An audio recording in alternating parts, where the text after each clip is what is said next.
as well. Thank you, everyone, for being here, for tuning in. Today, we are going to talk about Dayton Miller's experiments and the measurements that he made. Within a matter of 24 hours, I had two different people present me with this paper by Thomas Roberts titled An Explanation of Dayton Miller's Anomalous Ether Drift Result. And it's been presented essentially as a rebuttal and a contention of Dayton Miller's anomalous ether drift result. I'm hearing myself echo. And it's been presented essentially as a rebuttal and a contention of Dayton Miller's anomalous ether drift result. I'm hearing myself Oh no, it's lost in a tab. Essentially as a rebuttal and a contention of Dayton Miller's anomalous ether drift result. Hearing myself. Oh no, it's lost in a tab. Essentially as a rebuttal and a contention of Dayton Miller's anomalous ether drift result. So yeah, this paper's been floating around, just like a hand wave. Here's the paper that I haven't read, but it refutes your position based on the title and abstract. So this will be an insight into why people think that,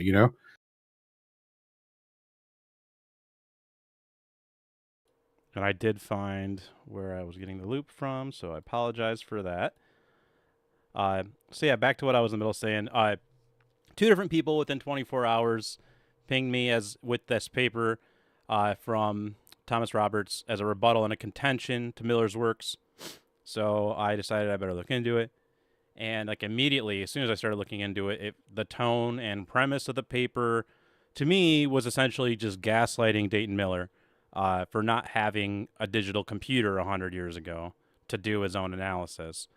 Essentially, the paper says that he didn't have the ability to do a proper Fourier transform to get a proper amount of error bars. And so I was tempted originally to make this presentation kind of snarky for numerous reasons. I mean, the paper attacks Miller's second order math as applied to his first order measurements or derived from his first order measurements. And that's not, where I would say the significance is found. The significance is found in the first order measurements. The second order analysis is an attempt to correlate the first order measurements to an absolute motion of the Earth. But geocentrists like me, we don't assert that. So, his second order analysis, picking that apart, is not really relevant to us. We don't have, and another thing, we don't have open access to Miller's original measurements, which makes the whole thing pretty confusing and frustrating. The last people to receive this data, to my knowledge, were James DeMayo and Thomas Roberts. So it's difficult to know how meaningful any of the analysis, is to an extent. And we're forced to rely on the analysis of others. Historically, and looking at the different analyses that were brought forth meaningfully, we're forced to look at those. And Miller systematically always addressed the critiques of his work in real time over the years. So in the Thomas Roberts paper, when we get into it, you'll see he takes a selection of data chosen to analyze, and it's essentially done at random. He picks certain a lot of the data sets he throws out because the drift was too large. So he throws out anything that had too much drift, even though Dayton Miller claimed that the periodicity was always present even with the drift. But when Thomas Roberts does a Fourier transform and takes the error bars down, he claims that those can't be used. Anyways, a selection chosen to analyze of Miller's work, in my opinion, really shouldn't be done randomly, because Miller published all of his works, everything, even the bunk stuff, to be transparent.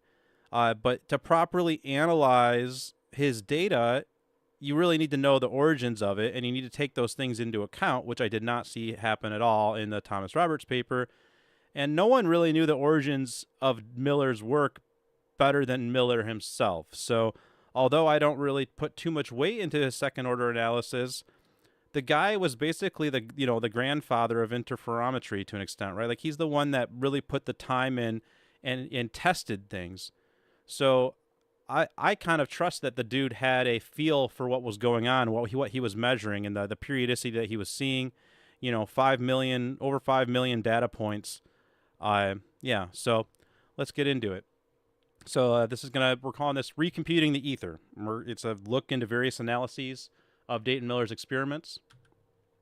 So we're going to do a brief history real quick, which I know is quite redundant, but it doesn't hurt for us all to become intimately familiar with the history of electromagnetic wave measurements.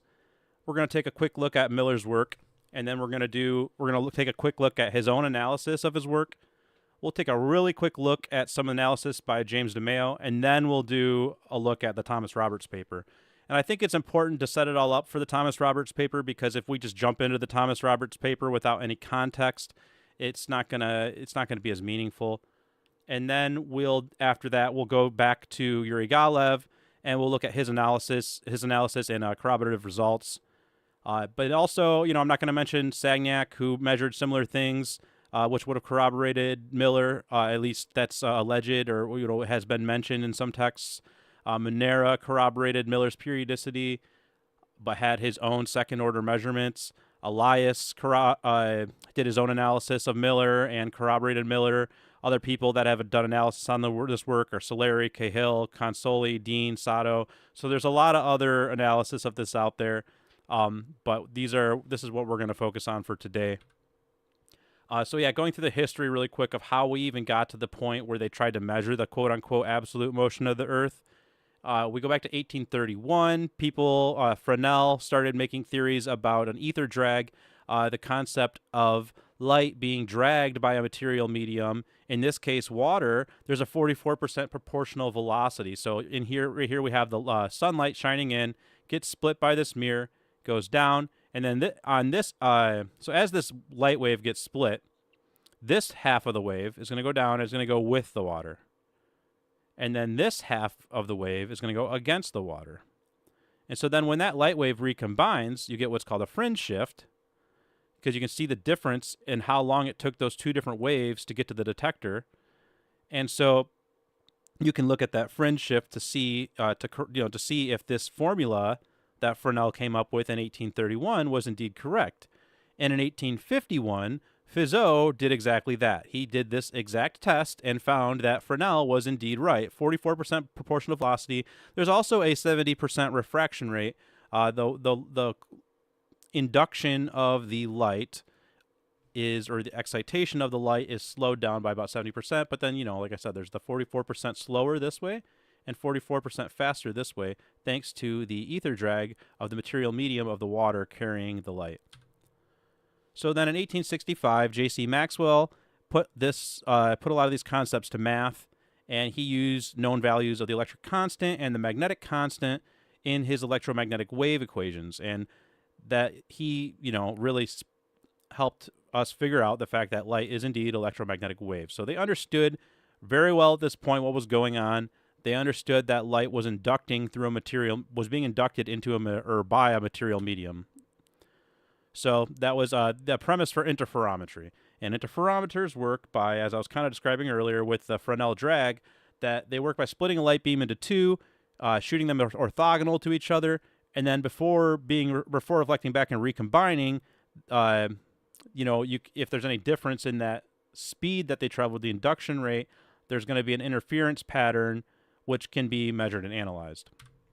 So in 1887, they came along. Michelson and Morley came up with the experiment to do a test to use this premise to measure the quote-unquote absolute motion of the Earth. And the dependent variable would have been c, or the speed of light, quote-unquote, and the independent variable would have been the orthogonal vector direction, because essentially you could just turn the interferometer and observe the difference in the fringe shift depending on the vector that the two different orthogonal vectors and how that fringe shift was being produced by that. And what they found was not the Copernican principle. They expected to measure a orbital motion of the Earth, because at the time they still believed in a material medium necessary for electromagnetic waves propagation, which is what light would be. So they expected to see 30 kilometers a second, and what they saw was closer to 3. The interferometer wasn't really designed to be precise enough to measure down that low, but it did not make any sense with what they expected and with the expectation of the Copernican principle of the heliocentric model. So, but the result could be explained pretty easily with a stationary Earth and an ether wind. But in 1905, Albert Einstein came along, and he brought his principle of relativity to the status of a postulate, and he decided that, we're going to get rid of the ether, and there's going to be, no absolutely stationary space anymore, and we're going to invoke an imaginary physical experiment, and what do you know? Speed of light's speed of light's constant. So when the speed of light's constant, it's like the only way you can throw out the medium that that electromagnetic waves propagate through, right? So they now just basically broke physics, and they made a cheat code to get rid of the material medium. And they said that the Michelson-Morley experiment just didn't. What it measured was an instrumental error, and it was actually just no result. It was null. There was no motion measured at all, right? And that's that. Speed of light's constant. You can't measure the motion of the Earth. Everything contracts in relation to the sun. So good luck, good game. We're done. No motion can be measured, but trust us, it's in motion. So enter Dayton Miller. Miller thought there was probably more to it than that, right? So in Cleveland, Ohio in the 1900s, he started doing his own first order measurements. He started learning he took the same design as the Michelson-Morley interferometer and started doing his own adjustments to it. He added more mirrors to make it more sensitive, and he just started measuring. He started learning it, and it was his first model was wooden. But as he was going, he started learning the variables, and people would criticize his works, his measurements, say, hey, you're not accounting for temperature, so he would account for temperature. People would say, hey, you're not accounting for pressure fluctuations, so he would account for pressure fluctuations. And every time, not only would he account for it, but he would test for it. He would induce the temperature changes, the pressure fluctuations, the vibrations, and he would see how big of a difference was made on the fringe shift reading from these different things, right? And so he understood what was going on really well with that, and that allowed him to better account for these different variables when he was trying to take meaningful measurements.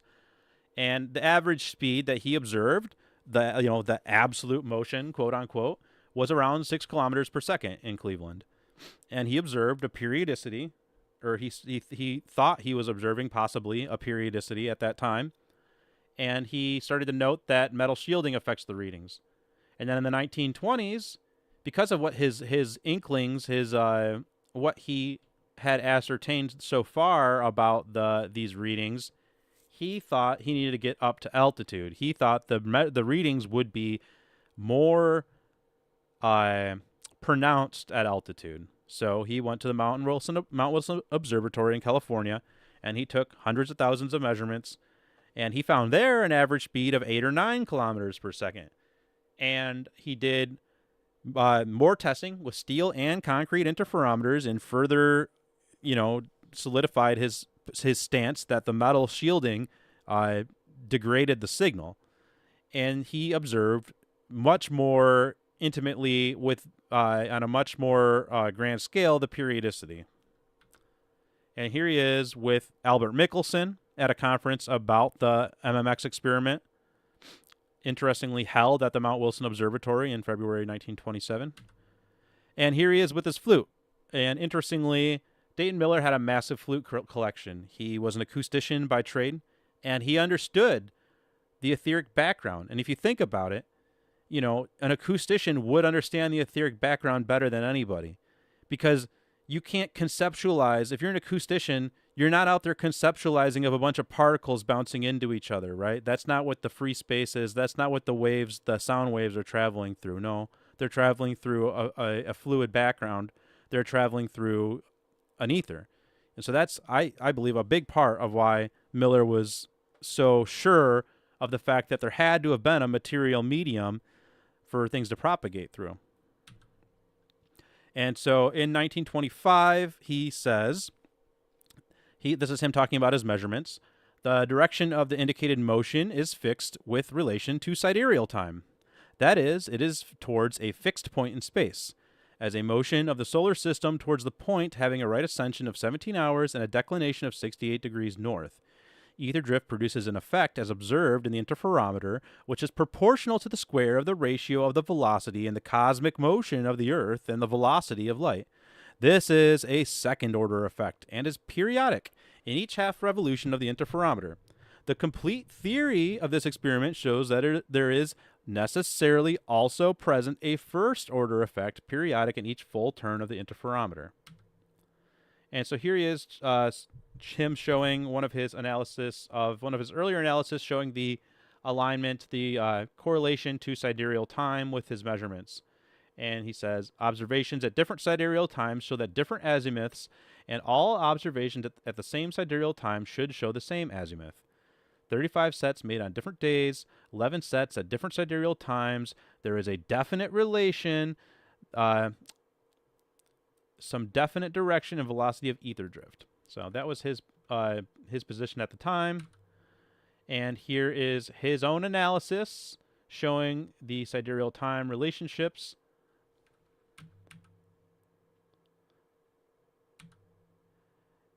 And so this is his general program of observation. The ether drift observations made by the writer previous to 1925 consist of 25 sets of 995 turns made in a collaboration with Professor Morley in 1902 to 1905, 86 sets of 1,146 turns made in Cleveland in 1922 to 1924, and 166 sets of 1,181 turns made at Mount Wilson in 1921 and 1924. These experiments had given conclusive evidence of a real effect which was systematic, but was small in magnitude and was inexplicable as to its azimuth. A program was adopted involving an extensive set of observations for the solution of the general problem of ether drift without any presumed effects. Since the orbital motion is always tangent to the orbit, it will have different directions at different seasons, producing a resultant absolute motion peculiar to each epoch. The number of sets of observations for these epochs is 36, 96, 83, or 96, 83, and 101, respectively, giving a total of 6,402 turns. So this is him seeing periodicity in multiple sets of his data, his own data that he understood probably better than anyone else. But, you know, in 1933, he released a book, and he had his own second-order analysis of all this data, which I have never heard any of us bring any of this up. Ralph on Twitter, shout out Ralph, brings this up. He loves talking about Miller's second-order analysis and Demio's second-order analysis, but no geocentrist cares about this. We care about the first-order measurements. But just to show, Miller was indeed a heliocentrist. And this is his model illustrating the positions of the Earth in its orbit at the 4 epochs of observation. Isn't that fun? And then here's this interesting picture, right? The chart of observed apexes to the resultant absolute motion of the Earth. And it's basically showing the way that in which the ether drift would have to be moving in relation to the Earth's motion. And his theory is essentially that the Earth would be in motion, and along with the Earth's motion, there's also an ether wind. And somehow these things move together in a way in which we can measure the motion of the sky and the sun and the moon. That's, you know, the first order measurements. If you apply a second level abstraction or second order abstraction, you can make it kind of work. You can draw some correlations, but you have to get into some interesting motions. But yeah, so there you go. That's Miller's. Here's some more of his own analysis. The point on the celestial sphere towards which the Earth is moving because of its absolute motion is called the apex of its motion. The theoretical consideration of the determination of the apex of the motion of the Earth has been given in a paper by Professor J.J. Nassau and Professor P.M. Morse, which appeared in the Astrophysical Journal for March 1927. Knowing the latitude of the observatory and the sidereal time of the observation, 2 independent determinations may be obtained for the right ascension and the declination of the apex of the Earth's absolute motion. One determination from the absolute velocity and one from the azimuth of the ether drift effect. The ether drift effect being a second-order effect. So here he is doing a harmonic analysis, whatever that is, crazy acoustician, right? The harmonic analysis of the observation gives directly the, and I know it's probably a real thing, I'm just making a joke, of a fringe width and the phase as referred to the north point of the second harmonic of the curve, which is the ether drift effect. The observed amplitude of the movement of the fringes is at 1, converted into the equivalent velocity of the relative motion of the Earth and ether as observed in the plane of the interferometer. And then here it is. I gotta say, I like the dude's handwriting a lot. But yeah. So, that was his analysis. That was Miller's analysis. The first order stuff, the first order measurements, boy oh boy, I wish we could get our hands on that data. But it's out there somewhere. But this is his second order analysis, right? And I'm just really quickly going to double check that things are looking good with my stream. I guess it's kind of late to do that, really. Yeah, anyways. So this is now James DeMayo's analysis. This is just I just grabbed a couple of screenshots from his paper. So he found his own relation with sidereal time and civil time, or really he just looked at Miller's analysis and then kind of reanalyzed Miller's analysis and drew his own lines of logic of why he thought Miller's analysis was good. And he talks about how Miller did later on recompute his periodicity. And while Miller's 1933 paper assumed the Earth was pushing through the ether and moving towards Dorado near the southern pole of the plane of the ecliptic, the movement and direction of the ether drift past the interferometer was exactly the opposite to this. It is important from the standpoint of his working theory to clarify the concepts of the net motion of the Earth versus the direction of the ether drift. Wow, it's almost like when you just try to ignore the fact that it's the sky moving and the Earth is stationary, that it gets really complicated and these guys all have to start arguing with each other and making up like crazy nonsensical and uncanonized stories to try and make things make sense because they have to have the ground beneath their feet be moving for some reason philosophically. Nice. So now let me just drop down here. So that's all I have for the presentation, but now we're going to jump right in to the Roberts paper. So this is an explanation of Dayton Miller's anomalous ether drift result. The result is in direct conflict with the prediction of special relativity. We can't have that. All right, I promise I wouldn't. Sorry, I promised myself I wasn't going to be snarky. No such signal of absolute motion. I'm going to be snarky. It's all there is to it. His results are not statistically significant. Flaws in his analysis procedure produced a false signal with precisely the properties he expected. What a poor 5 million times. Poor dupe. Upper limit of absolute motion of 6 kilometers per second is derived from his raw data, and it's fully consistent with similar experimental results and the prediction of special relativity. So, like, he had a false signal, his results are not significant, blah, blah, blah, but it's fully consistent with what relativity predicts, so we're all good. Comprehensive and qualitative error analysis. The concepts and techniques used in this analysis were not available in Miller's day, but are now standard. These problems also apply to the famous measurements of Michelson and Morley and to most, if not all, similar experiments. So, Thomas Roberts is going to school Michelson and Morley and Miller and everybody and Elias and Cahill and Kiddo and Const. He's going to school all these people. So Dayton Miller's article was published in the Modern Physics Review, and Shanklin in 1955 attempted to address the situation by re-examining Miller's data, but did not give any argument or discussion of how that could generate such a remarkable result. So interestingly, Shanklin didn't even look at the Mount Wilson data, which is the most significant data, but he doesn't even mention that here. Noise in the apparatus. Yeah, so he said that Miller found noise in the apparatus that perfectly mimic the signature of a real signal. So, reasons to reject Miller's claim. A basic error analysis of his results show that they are not significantly significant. And analysis algorithm has serious flaws that force the noise in his data to precisely mimic the properties he expected in a real signal. What a coincidence.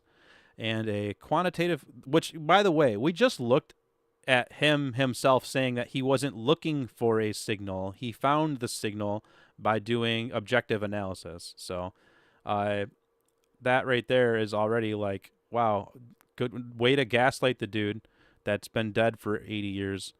A quantitative model of his systematic drift accounts for 100% of his usable data, leaving no real signal. No real signal, not an ounce. Can't have a drip of it. The real analysis of his data puts an upper limit of 6 kilometers per second on the absolute motion of the Earth, which is fully consistent with the related experiments and the prediction of special relativity. The authors contented themselves with merely claiming an upper bound on any signal, such as upper bounds. Such upper bounds remain valid, and this analysis explains why these upper bounds are larger than their observational resolution would suggest. So he's talking about upper error bounds, essentially. And honestly, I'll be totally straight. Like, he essentially ends up doing a Fourier transform on Miller's data, and I have a loose understanding of how Fourier transform works. It's essentially it's actually a pretty straightforward way to quote unquote do a digital signal processing. And like now, if you were trying to filter through some sound, like if you were playing music, you could use a Fourier transform and find the aberrations from the sound waves quite easily and tune those out, just given the nature of a Fourier transform. And digital signal processing, especially, given a digital signal, why wouldn't you use digital signal processing? Now, the thing is, this was not, initially a digital signal. Granted, it is essentially digitized when it's put to pen and paper in the form of numbers. And that's done by looking at fringes by Miller's assistant, which honestly, this assistant did so much, I feel like I should know their name. But in any case, the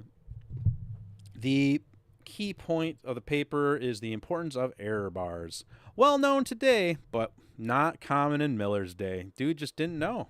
Poor guy. If he only had a Windows PC with at least, Windows 95 on it, he could have done the math. But back then, pen and paper, nope. So there are 16 markers.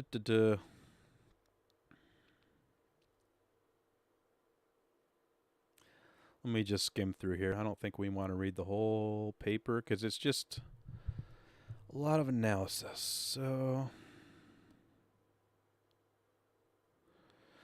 he claims a system. So what data are we looking at here? I notice he does a thing here. He starts talking about all of his judgments, right? He starts making all of his points. But he doesn't even tell you what data he's looking at until...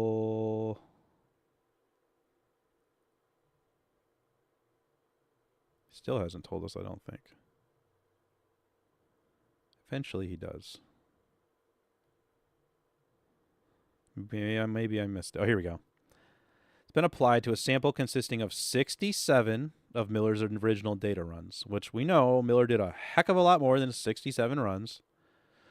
But at least he grabbed from 25, 27, 29, and the Mount Wilson data. So at least you got to grant him that much, right? So basically, he cherry picks 67 of Miller's original data runs, specifically cherry picks 67 that had the least amount of drift, which, like I said earlier, he's not the guy that took the measurements. So, Miller published everything. That doesn't mean necessarily that everything is good data. So this guy grabbed 67 of them that he thought were the best, and then he did his analysis based on that. So let's see here. He says right here, this analysis cannot really determine the direction of an absolute motion at all and cannot say very much about the speed other than that it is less than 30 kilometers per second. So, I don't know. It's just funny that he says it's perfectly consistent with relativity, but then he says that too. Like, which one is it, buddy? Had he computed and plotted error bars as above, they would be so large that in no case would they fit on the plot, and often would not even fit on the page. You don't even have enough paper, Mr. Miller. Stop trying, buddy. Maybe give us 100 years. In 100 years, we'll come and tell you why it's all relativistic. Don't worry. There's no point in actually performing a detailed statistical analysis from this analysis method. Cool. So, and then he starts talking about the Miller's harmonic analysis. Da, da, da. Using this data reduction algorithm, any noise with a failing spectrum will end up looking like an approximately sinusoidal signal with a period of half-turn, precisely what Miller was looking for, stupid acoustician. One needs to do a more sophisticated analysis to determine that, courtesy of Bill Gates. Together with his rather large systematic drift, they permitted Miller to be fooled into thinking there is a real signal present. Poor guy, just a victim.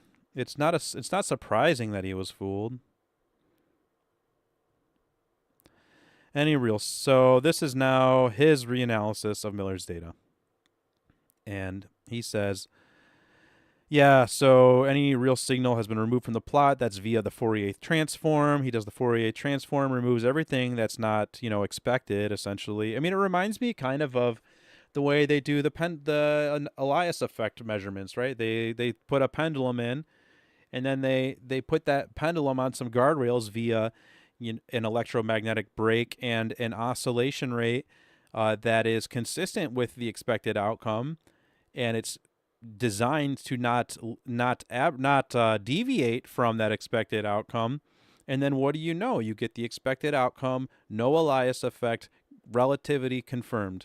Which to me, that's what it feels like when you're throwing a Fourier transform on Miller's data. But maybe we can get a more thorough explanation on this from somebody. I don't know. I don't care that much because, like I said, it's the first order measurements that we care about. We don't even care about Miller's analysis. But in any case, permitting each sequence of figure 10 to move vertically independent of the others and to fit the term to avoid the usual normalization ambiguity in such a fit, the first parameter is fixed by requiring the model to match the first data point. Data are quantized at 0.1 fringe. Instead of the usual minimization programs, an enumeration of all reasonable sets of parameters was used with an algorithm that finds the minimum x squared. The result of the fit is a complete quantitative model of the systematic time for the run. Fitting each run took about 3 minutes of computer time to enumerate several million combinations of the 7 parameters to find both the best fit and the error bar. You could never have done that with your little pen and paper, Dayton Miller. So eat that. Math wins. This analysis has been applied to a sample consisting of 67 of Miller's original... Yeah, we already read that. Figure 11 shows minus systematic... The variation due to the rotation of the Earth is negligible because during a run, it is less than 6% of the angle between markers, and corresponds to a timing error that is smaller than the reaction time of the human observer. This rotation is mostly in the plane of the interferometer.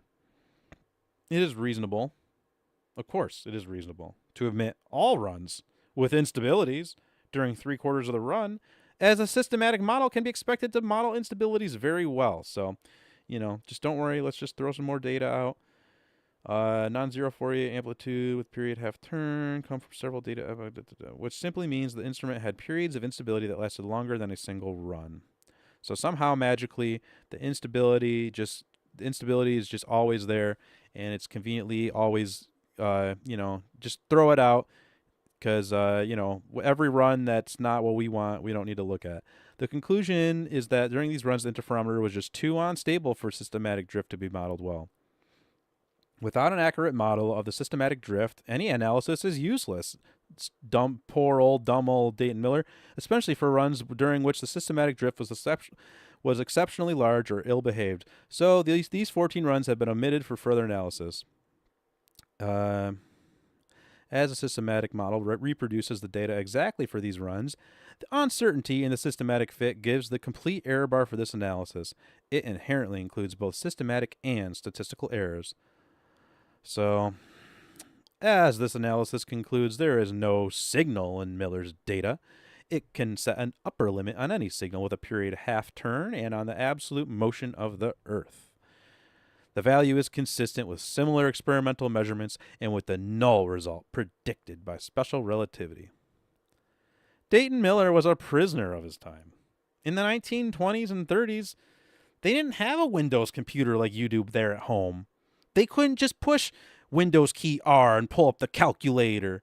They couldn't program it on a terminal screen like I can, Thomas Roberts.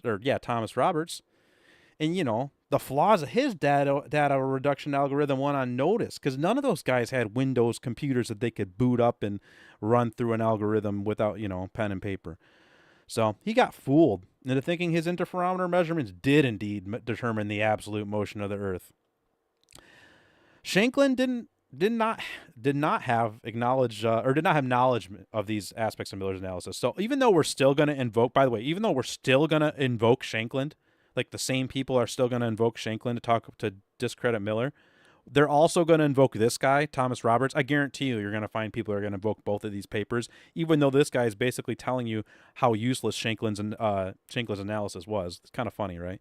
So anyways, today, of course, digital signal processing is well known. Digital computers are ubiquitous, and quantitative error analyses are presented in essentially all scientific publications. Applications of now standard techniques to his rather ancient data. Poor Miller. How could someone as competent as... This is by the way, if you're just listening or something, I'm reading right now, so here we go. How could someone as competent as Dayton Miller obtain results so inconsistent with other experiments? Couldn't possibly be anything related to the metal shielding that he brought up. A victim of every experimenter nightmare. He was unknowingly looking at statistically insignificant patterns in his systematic drift that mimicked the appearance of a real signal. No significant signal in his data. And we've got a 90% confidence on that. 6 kilometers per second, null result, fully consistent with similar measurements in special relativity. But man, give the guy a break. We are all prisoners of our time. While this paper gives solid and credible reasons to reject Miller's result, which, by the way, none of us are out here bringing Miller's result. We're bringing the measurements. Ha! Isn't that funny? We're not talking about any of this. But whatever, Litz PhD dropped this on our lap. Cool. Or whoever else dropped this. I can't even remember who the other person was that dropped this on me. It's funny, though, how 2 people dropped it on me within like 12 hours of each other. It's like there's like some team out there or something. But maybe it's coincidence. Maybe it's in the ether or something. But anyways, recognizing that he could not possibly have known about these flaws in his results permits us to admire him. And all more for his dedication and perseverance in pursuing these measurements. He might have been wrong, but it was a good effort. So there you go. There's the Roberts explanation. I was extremely snarky, but that's the way it's going to go sometimes, I guess. I'm going to work on it. Dude, that was good. But yeah, the whole thing is snarky. So you read it in that tone, I think perfectly embodies his actual, good. Position and what he was trying to do, right? But it should be noted for anyone trying to discredit us that, we can prove the same with 0 Dayton Miller, 0 Bob, 0 any of the stuff that you've been trained to refute. Just throwing it out there. We have much, much, much more evidence of all the same. Yep. And so just really quick, I want to end actually on Yuri Galev because as I was pointing out, there's analysis that's been done, and we can analyze and try and make some kind of framework for how the ether drift is actually a measure of the absolute motion of the Earth. We can try and do some crazy second layer abstraction to make that work, but I don't care. I want to get back to the first order measurements. So even though Yuri Galev even does a little bit of his own second order stuff, he most importantly corroborates Miller's first order measurements, and also absent from the Thomas Roberts' paper is the, just actually like blatantly absent from the paper was the differences at altitude. The 6 kilometers per second at Cleveland, Ohio versus the 11 kilometers per second or 9 kilometers. It depends on which algorithm you use or which analysis you look at, but it's between 9 and 11. It's around 6 in Cleveland, and then 6 to 7 in Cleveland, and then it's between 9 and 11 in Mount Wilson at the Mount Wilson Observatory. So that is what Miller had found with first order measurements, and then in 2001, this is one we want to look at first. Yuri Galev came along and said, "Let's take a peek," and so he actually goes into pretty great detail about Miller's works, and he talks about the ethereal wind speed at Cleveland. And so, yeah, here he says Cleveland was 3 kilometers per second and Mount Wilson was 10 kilometers per second. So pretty massive difference there. But so he says, all attempts in order to repeat Miller's experiment, except the experiment, were performed by devices which were placed in metallic chambers, just like Miller said. And so every time they keep getting these 0 results, but they're always in metallic chambers. There was, it was done in an air balloon at one point, but this one he's mentioning here was in a metallic chamber again. But we actually do have, now we have found a measurement that was done in a balloon that was not in a metallic chamber, and it measures a massive fringe shift. But I will have to get back to that later. In 1929, or Alan, well, I think maybe, are you going to bring that up on Tuesday, Alan? If you're there. Yeah, I sure can. Cool. So, yeah, Alan might mention that on Tuesday. But in any case, in 1929, the work by Michelson, Pease, and Pearson appeared, and they found no more than 1/50th of the expected measured. So anyways, in other words, the speed of relative motion of the value of 6 kilometers per second was measured. That's what they keep getting around there. So the Fermi surface thing, Miller figured out something was going on with the metallic chambers, and then Galev specifically figured out its Fermi surfaces. So that's not just metallic chambers, but also dielectric insulators. Both of these shieldings of interferometers greatly reduce any ether wind measurements. So somehow Miller figured that out back in the 1920s, which is actually really cool and impressive when you think about it. But then, especially when it's also cool that Galev figured it out, because everyone else has tried to bury this information. But in any case, proper checks of Miller's experiments weren't conducted yet until nowadays. All his followers carefully screened the devices from an ethereal wind by metal chambers. Yeah, so we'll get into that a lot more when we go into this paper. But so in this paper, the main thing that's being measured here is the gradient boundary layer is formed at mutual motion of the solar system and ether near the Earth's surface, in which the ether running speed, ethereal wind, increases with an altitude. The ethereal wind apex is northern. It is shown that metals have larger ether dynamic resistance and interfere with the ether flows. Therefore, metering devices arrangement in metal chambers is inadmissible. But Earth and solar system motion in space availability is not enough to make a conclusion about ether existence, according to him. I don't know why I had highlighted that, because it's missing some context.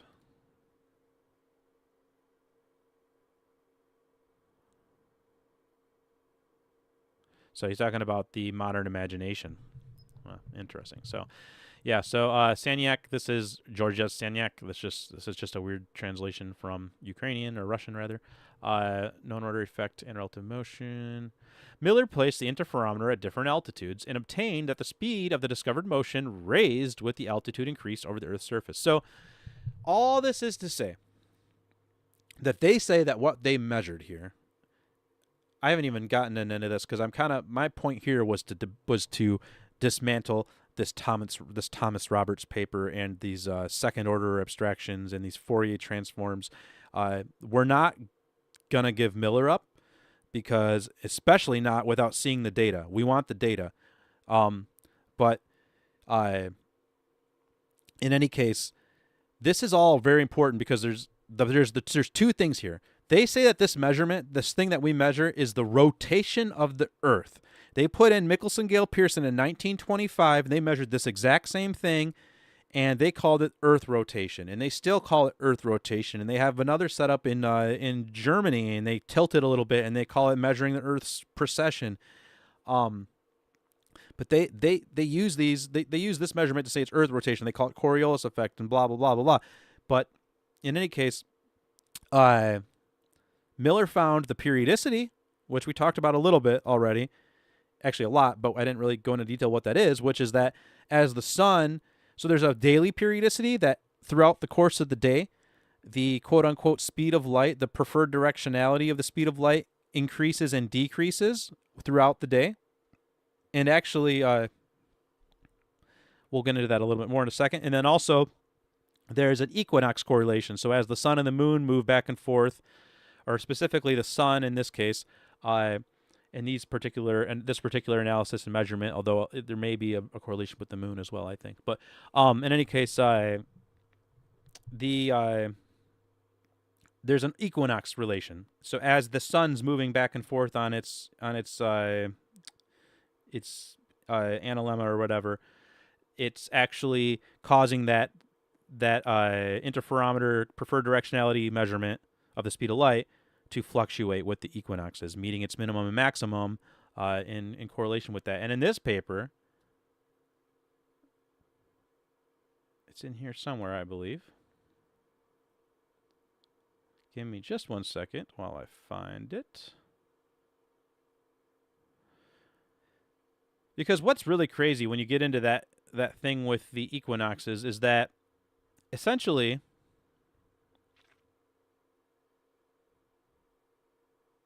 where is it? I apologize for not having this picked out sooner. I kind of ran out of time preparing for this. But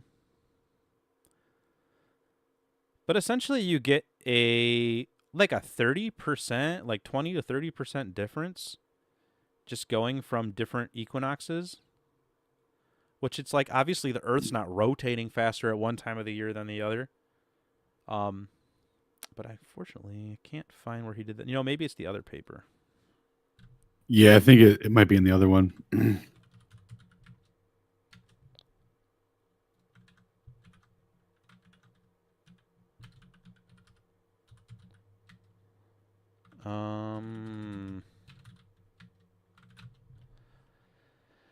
I think it's this one, honestly.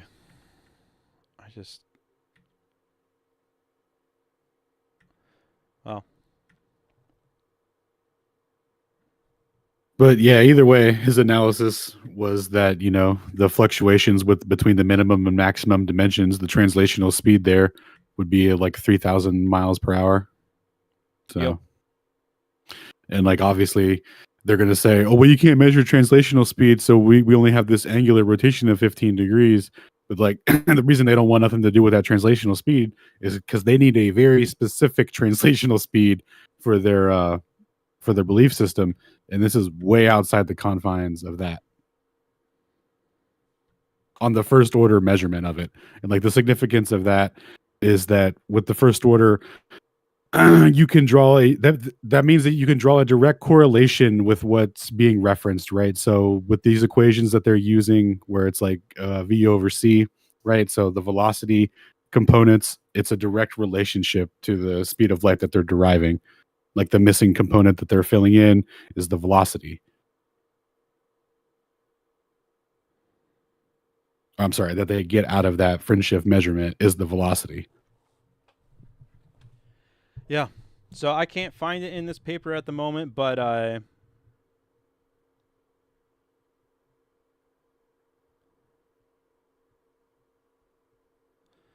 in any case, he did a few different things in this paper. So he talked about Miller, like we showed, and then he did his own experiment. He essentially had radio wave transceivers down here, and then he sent millimetric radio waves here down across these paths, and then the transceivers stayed in operation, and the light propagation stayed in or the millimetric radio wave propagation stayed in operation over a period of time. And so then as the ether wind fluctuations occurred, as the ether wind fluctuations occurred, that was recorded in the transceivers transceivers, and then he was able to do calculations based upon the differences in the altitude, the amount of time at the different altitudes, essentially, and the amount of distance traveled at each altitude between the different paths, to then do calculations for finding the gradient of fluctuation at altitude, essentially. And what he found was that it matched with the expected results of Cleveland compared to Mount Wilson. So here we go. We've got, this is Mount Wilson, and this is Cleveland, and then this is Kharkov, I believe. So 8,000.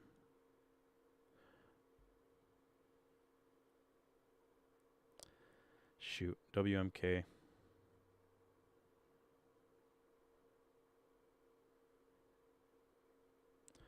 Horizontal component of ethereal wind in the geographic latitude.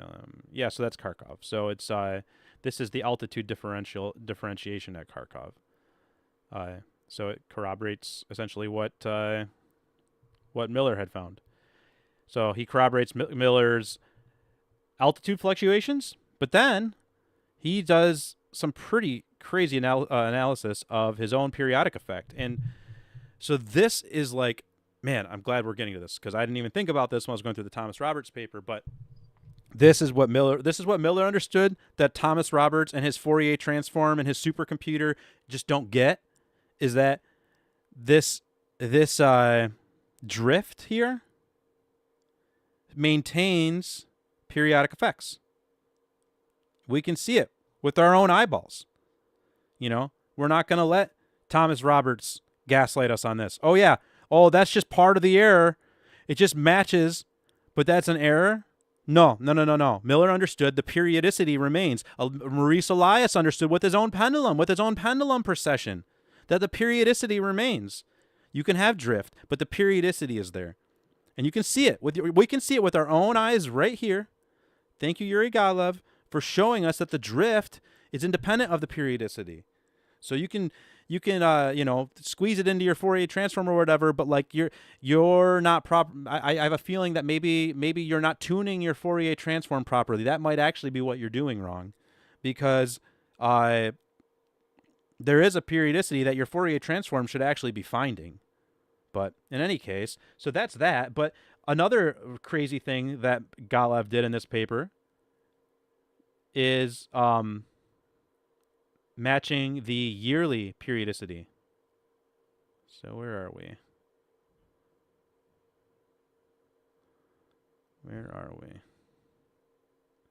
It's in here. I know it is.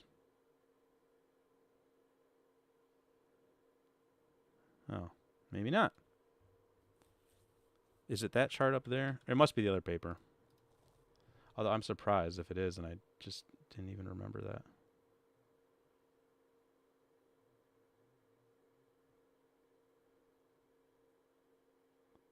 Oh, yeah, here it is. Okay, so this here is Dayton Miller. This is August 16th, I believe, or 18th. Or here we go.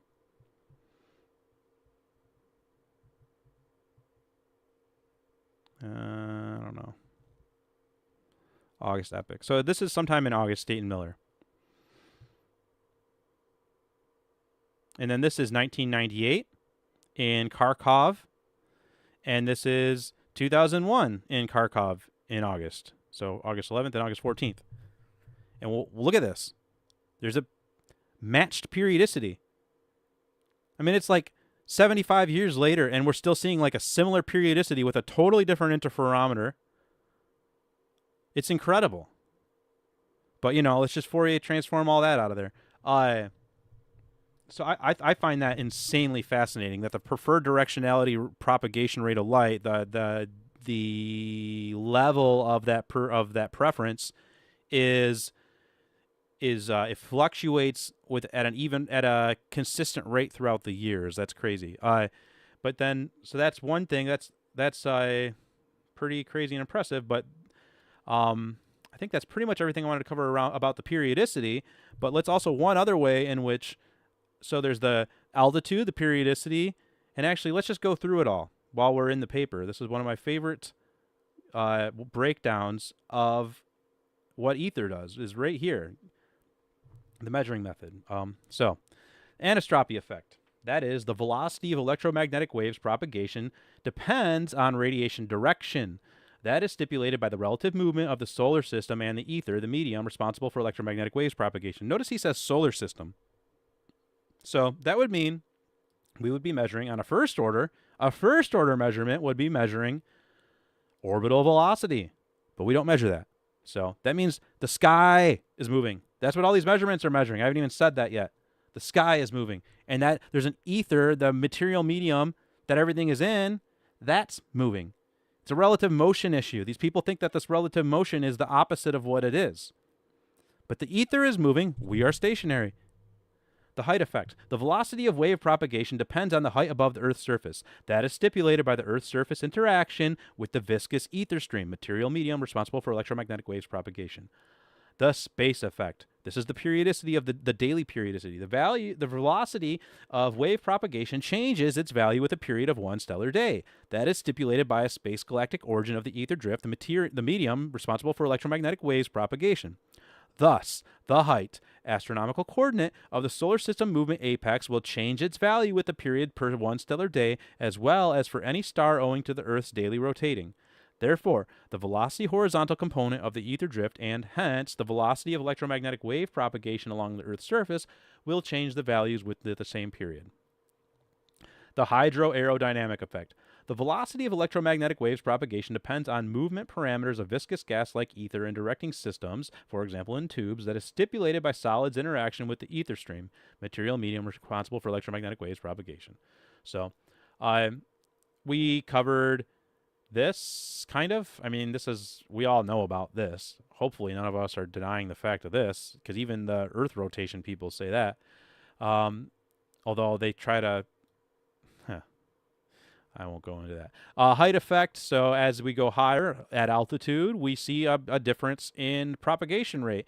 Interestingly, Thomas Roberts, absent from his analysis, completely absent, but corroborated by Miller and corroborated by Galev via experimentation, not via Fourier transform. Huh? Wow! We can do experiments. We don't have to just Fourier transform some dude's data from 100 years ago and then poop all over him. Pardon my French.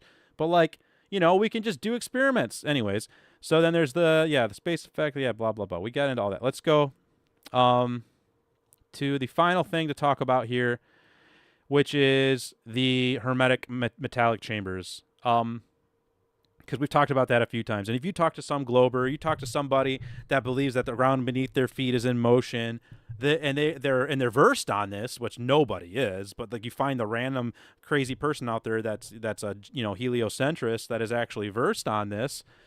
They're gonna tell you, oh, they've measured that 30 times. They measured it 30 times, Miller, and Miller was proven wrong every time. But like Miller said back in the 1920s, hey guys, don't put it in a metal shield. It ruins it. Like literally you don't get a result. So just stop doing that. But they're like, oh, let's just keep putting in metal shields over and over and over and over again. Hey, guess what? No result. Relativity, good. So they just keep doing that. And they got away with that for the last 80 years or whatever, or 100 years. And Yuri Galev, about 20 years ago, came along and said, no, you guys, did you maybe read what the acoustician had to say? The guy maybe did understand the ether. I don't know. So, let's just look at this metal shielding thing, because we can do an experiment. We can use experimentation. So, let's come up with this design. Actually, let me pull up, I have a picture of this. Here we go. Here we go. So this is the portion of the interferometer running through a metal shielding. And there's the man himself, Yuri Galev. So I just thought this picture was kind of cool. And then, but in the paper, they actually have a diagram. I didn't mean to do that. So what they did was they shot. So you saw the metal shielding that was going around one arm of the interferometer. Where did that go? I think you scrolled right by it. Did I? Yeah, there it is. Yeah, here we go. Yep. So as we see here, we have an interferometer set up. We've got the light splitting here. So we've got one light wave going this way, one light wave going this way, and then a mirror directing them back into each other to recombine, where we can measure a fringe pattern. But we have the metal shielding, as I showed you right here, and then we have a fluid stream going across. So there's the larger level picture, the overhead image of what's happening. And then here's kind of a more specific showing that they have the metal shielding here, the light wave is going through here, and then the fluid is going to go across it this way. Now, what they measured was the translation of motion here. This laminar flow hitting the metal shielding is measured. There's a portion of that laminar flow that is measured within the metal shielding. So right there, crazy ether effect in my opinion, but specifically what this allowed Galev to do was experimentally, so he would turn the whole interferometer, so this vector of the fluid would change. And as that vector changed, wow, it's almost like he learned something from Miller. Miller understood that you have to do a bunch of data points along the vector change because that's how you get the most data. And even Thomas Roberts admitted that that was very clever of Miller to do that. But anyways, I digress. As this fluid stream is coming across here, and you turn that, you can get a measurement of laminar versus turbulent flow on that fluid stream and the translation of that motion into the metal tube, and you can deduce how much of the and as you turn that fluid stream up at each data point or each vector point, you can then run it to its almost trending towards 1 point and find the viscosity essentially of the ether, or how much of that translation is making it through the metal tube. And this here is, basically one of this is like the heavy lifting equation, and they're using what's it called? The Poiseuille's parabola and Bezel's functions to describe the cylinder and to do the fluid dynamic math for the laminar versus turbulent flow. And it's interesting, they're doing fluid dynamic math on ether. But in any case, so, that's that. Essentially, like, he found you can't do it. You're going to screw it up every time. He let me find him laying it down. It can be suspected that solids, dielectric metals, etc., at interaction with the ether stream render major ether dynamic resistance. It clarifies the interferometer test results that the tube made of dielectric can execute the same directing system role for the ether as the tube made of metal. So it can be a dielectric insulator, or it can be a tube made of metal, but it's going to have a system role directing the ether. And the ether stream property to pass aside obstacles could cause unsuccessful attempts to detect the ether drift with the devices placed in metallic chambers. So that's pretty much that. I don't think there's much else to cover on any of this topic. Let me just check here. Yeah, there's that. So that's everything I have to present. We can open the floor if anyone has anything they want to add in here. What a good job dissecting that nonsense, dude. It's almost as if, how they think if they take Witsit down, flat Earth will die? I think if they take Miller down, then the whole ether dies. And that's exactly why I got angry and jumped on this, because I don't want them poisoning that well or whatever, That's what they're trying to do. Well, Miller's probably the strongest and did most experiments, made the most measurements, but there's so many others that no matter what you do to Miller, it doesn't matter. You can't possibly take down all the people who are doing this work to show the evidence. Like, it's insane. So they probably, because they only ever heard Miller, because we talk about Miller, so they were like, I'll take down this guy, discredit him, and then you'll have nothing. Nope, a whole body of scientific evidence. It's like there really are a ton of papers out there about his work, so and most of them seem to be, they kind of corroborate his analysis. They kind of agree with his analysis, so of a second order periodicity. Not to mention there's many other people doing different measurements, different variations and experiments that all found the same thing. So it's like, I don't know what your goal is here, guys, to try and discredit this, pump out this one paper to discredit. I don't know. Yeah. Anyone else have anything they want to throw in before I close out my stream? No, that was a great analysis, man. Well, well said, and really appreciate the breakdown, man. Just My going pleasure. going through it all in a cohesive way, showing the first order measurements, the separation between, a first order measurement, the second order interpretation. Huge distinction here. Like that's how they've got us wrapped up in a paradigm that doesn't even exist, lads. So I'm going to close out by playing the promo. They went to go and measure Tuesday. Oh, awesome. Hell yeah. So let me share that if anyone wants to watch that along for that real quick.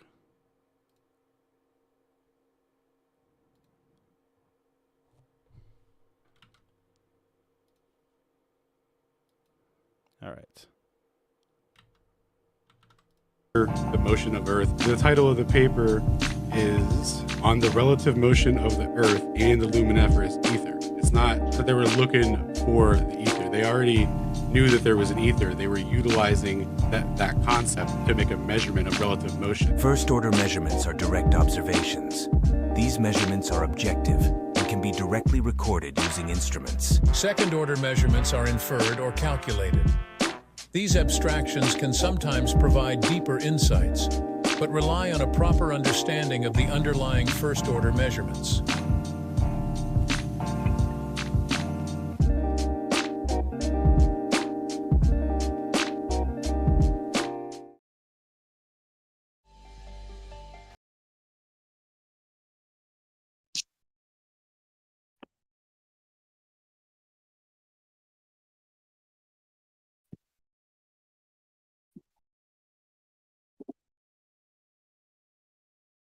My bad, I was muted on my stream. I apologize. Anyone tuning in, thanks for listening. Appreciate it. X, YouTube, Rumble, Kick. I know there's a ton of listeners on Kick. You guys are awesome. Hundreds. Just kidding. Zero. But yeah, thanks Shout out to the tuning Kick in, and I'm going lads. to close my stream out. Take care, y'all.